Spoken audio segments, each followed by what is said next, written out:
देवी सर्वभूतेषु बुद्धिरूपेण संस्थिता नमस्तस्यै नमस्तस्यै नमस्तस्यै नमो नमः।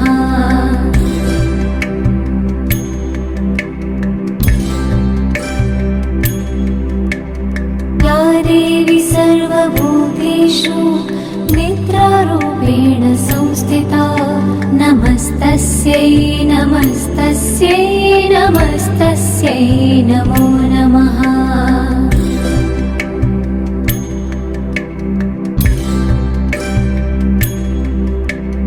या देवी सर्वभूतेषु क्षुधारूपेण संस्थिता नमस्तस्यै नमस्तस्यै नमस्तस्यै नमो नमः।